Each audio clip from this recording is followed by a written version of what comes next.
My sister is 16 years old. She has been staying with us since she was 10. Everybody knows her as a quiet type. But as she was growing, my husband said that he was seeing her with one boy. She was 15 at that time. I said it was a lie. He flogged her one day because he said he saw her with the boy in the night at one clothes shop and they were doing love. I confronted my sister. She said my husband was lying. She's even quiet and I don't really believe she can do such. My husband said if I think he's lying, he would take me to the usual spots where he had been seeing them. I'm a businesswoman, so I don't really have chance. I told my husband not to worry, that I will catch her red-handed. That period, my sister stopped going out of the house. My husband was really dealing with her and he told her that if she gets pregnant, she will leave the house. He's quite hot-tempered, but I understand that he was trying to help her because he's the one paying her and her children's school fees. And one day, I was in the market when people came to call me that community boys went to pick my husband and they are beating him. I left my market and ran barefoot to our home. When I got there, I've already left and our whole compound was in a chaos. Our neighbors said they carried him to the community square. My sister had followed them and ran like a mad woman to the community square.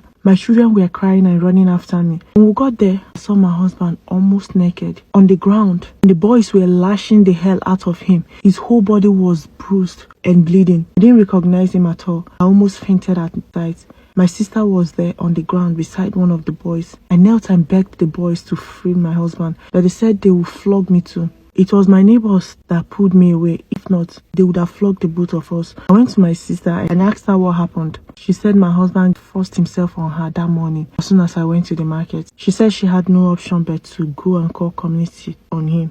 I cried so much and said she would have told me first. She said I would not believe her. That's why she took the necessary step. She said she's been refusing his advances and that made him angry. My husband was shouting from the ground that he didn't do it. One of my elderly neighbors asked if I believed that my husband would do such a thing. I didn't know what to say. He had cheated on me once in the past when we had issues. So I believe he really did it. The woman said I should ask my children who were at home. But the children I left at home were really small and they can't answer questions. I went to call some elderly men that I know so they can intercede on my husband's behalf. The boys wanted to send him to police, but the community men interceded and said only them will handle the issue. The boys left my husband after so many beatings. They said he'd pay 300k for the girl to go and treat herself, 200k for cleansing money and another 200k to settle the community. Where do we see that money from? They didn't bargain. I called my husband's people and everyone contributed. His parents and siblings were very angry about the issue. I begged them to sort this